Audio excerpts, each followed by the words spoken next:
কিন্তু আমাদের স্লোগান ছিল কুটা না মেধা, মেধা মেধা। বাবার ক্ষমতা বলে ছেলেকে প্রধানমন্ত্রী বানানো চায়, কিন্তু ছেলের যদি মেধা না থাকে, এই বাবার কুটার বলে যেন ছেলে প্রধানমন্ত্রী না হয়। মেধার জোরে যদি একটা ছেলে যদি রিক্সাওয়ালার ছেলে হয়, তাকে যেন দেশের প্রধানমন্ত্রী বানানো হয়। প্রধানমন্ত্রীর ছেলের যোগ্যতা থাকতে হবে, এই বাবার যোগ্যতা দিয়ে প্রধানমন্ত্রী, এইসব রাজনীতি দেশ থেকে দূর করতে হবে।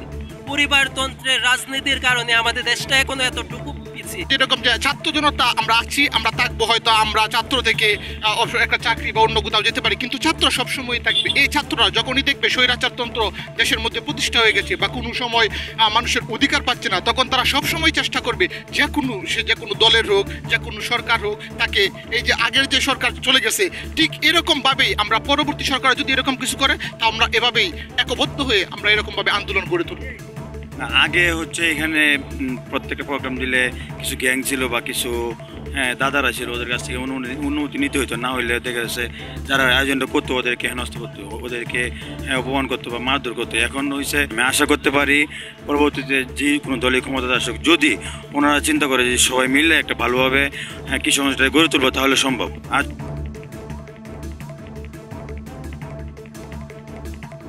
দর্শক, বৈষম্য বিরোধী ছাত্র আন্দোলনে পালিয়ে যাওয়া স্বৈরাচারী সরকার শেখ হাসিনা যাওয়ার পরেই অন্তর্বর্তীকালীন সরকার ডক্টর মোহাম্মদ ইউনূসের দেশ পরিচালনা এবং পরবর্তীতে যে রাজনৈতিক দলগুলো দেশে ক্ষমতা অর্জন করে এবং দেশকে পরিচালনার দায়িত্ব পান, তারা কেমনে দেশকে পরিচালনা করেন, সেটা নিয়ে আজকে আমরা এসেছি কিশোরগঞ্জ জেলায় গরুদয়াল সরকারি কলেজে বৃক্ষ মেলায়।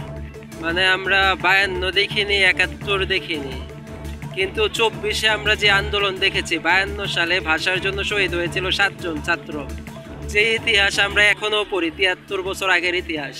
কিন্তু আমরা চোখের সামনে বিগত সময়ে যে ঘটনা দেখেছি, যে ইতিহাস দেখেছি, যেই জন্য আমার নিরীহ ভাইয়েরা প্রাণ দিয়েছিল রাষ্ট্র সংস্কার করার জন্য। কিছু কিছু ক্ষেত্রে রাষ্ট্র সংস্কার হচ্ছে আলহামদুলিল্লাহ, কিন্তু ব্যাপকভাবে যেভাবে রাষ্ট্র সংস্কার প্রয়োজন ছিল ওইটার প্রক্রিয়া এখনো শুরু হয় নাই।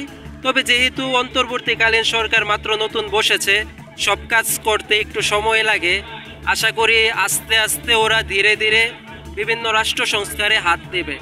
যেমন ধরেন আপনার আমাদের দেশে এখনো প্রচুর অহরহ মাদক উৎপাদন হচ্ছে, মাদক উৎপাদনের কারখানা এখনো বন্ধ হয়নি। তারপরে এরকম বিভিন্ন জায়গায় এখনো দুর্নীতি ভালো করে বন্ধ হয়নি, একটু একটু বন্ধ হচ্ছে আলহামদুলিল্লাহ। কিন্তু এই যে মাদক উৎপাদন, এখনো মদের কারখানার লাইসেন্স বন্ধ করা হয়নি। কিন্তু এই যে আবু সাইদের রক্তের ঋণ, ছোট্ট শিশু আবু শিশু রিয়ামনির রক্তের ঋণ, এইসব ঋণ ওই দিনেই পরিপূর্ণভাবে পরিশোধ হবে যেই দিন রাষ্ট্র পরিপূর্ণভাবে সংস্কার হবে, যেদিন এই দেশে থাকবে না কোনো বৈষম্য। এখনো কিন্তু পুরোপুরি বৈষম্য শেষ হয়নি। এখনো আমার দেশের রিক্সাওয়ালারা, গার্মেন্টসের শ্রমিকরা পরিপূর্ণরূপে ওদের অধিকার পায়নি। এখনো ওরা বিভিন্ন ক্ষেত্রে বেতন ভাতার ক্ষেত্রে বৈষম্যের শিকার। দেখেন একজন রিক্সা চালক 65 বছর বয়স হলে শরীরে কিছু থাকে না, শক্তি থাকে না, রিক্সা চালাতে কষ্ট হয়, ওদেরকে তো কিছু ভাতা দেওয়া দরকার, কিন্তু এখনো কিন্তু ওদের ভাতার ব্যবস্থা করা হয়নি, এরা পরিপূর্ণ অধিকার পাচ্ছে না। সেই দিনে আমাদের এই শহীদদের রক্তের ঋণ পূর্ণ হবে, যেই দিন আমাদের অবহেলিত বঞ্চিত মানুষগুলো ওদের পরিপূর্ণ অধিকার ফিরে পাবে, যেদিন কারো কোনো বৈষম্য থাকবে না, যেদিন আমরা সবাই বাক স্বাধীনতা পাবো, সেই দিনে আমি মনে করব আমাদের এই রক্তের ঋণ পরিশোধ হবে।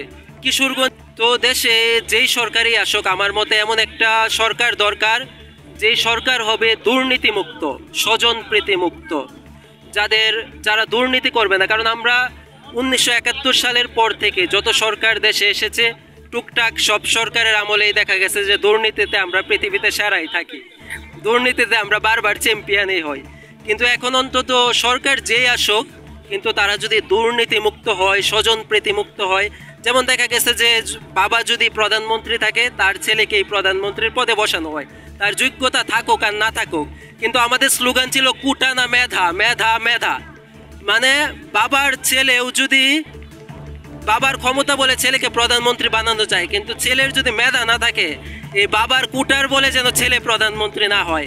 মেধার জোরে যদি একটা ছেলে যদি রিক্সাওয়ালার ছেলে হয়, তাকে যেন দেশের প্রধানমন্ত্রী বানানো হয়। প্রধানমন্ত্রীর ছেলের যোগ্যতা থাকতে হবে, এই বাবার যোগ্যতা দিয়ে প্রধানমন্ত্রী, এইসব রাজনীতি দেশ থেকে দূর করতে হবে।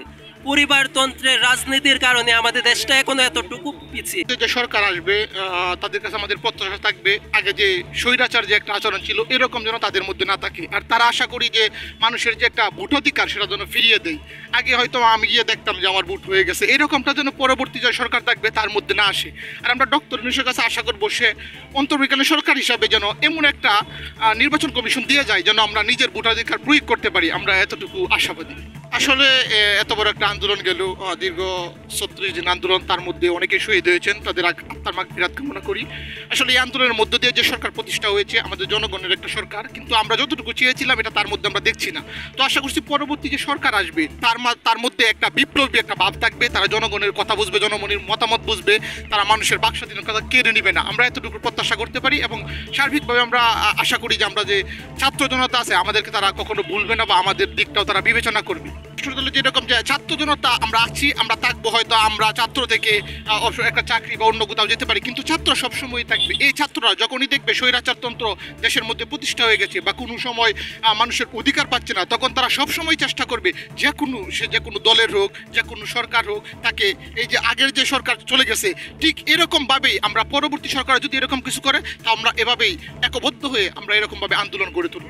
আমি মনে করি যে রাজনৈতিক দলগুলোর সাথে ডক্টর ইউনূসের বসা উচিত, কারণ একটা রাজনৈতিক দলের মাধ্যমে কিন্তু একটা জনগণের সরকার প্রতিষ্ঠিত হয়। তো ডক্টর ইউনূস যেহেতু এসেছেন, দেশের মধ্যে অনেক ঝামেলা বা যে ঋণ খেলাপি আছে বা টাকা পাচার হয়েছে, এই সব কিছু সংশোধন করার পরে যেন একটা নির্বাচন দেয় তাহলে ভালো হয়। আর ডক্টর ইউনূসকে আমরা সাধারণ জনগণ বা বিভিন্ন অনলাইন ভিত্তিক জরিপের মাধ্যমে দেখলাম বেশিরভাগই চাচ্ছেন 2 থেকে 3 বছরের যেন থাকে ডক্টর ইউনূস, তাহলে দেশের যে একটা অর্থনৈতিক অবস্থা সেটা ভালো হবে। তারপরে যদি একটা নির্বাচন দেয় তাহলে মনে করি একটা সুষ্ঠু এবং সঠিক নির্বাচন হবে বলে আমরা আশাবাদী।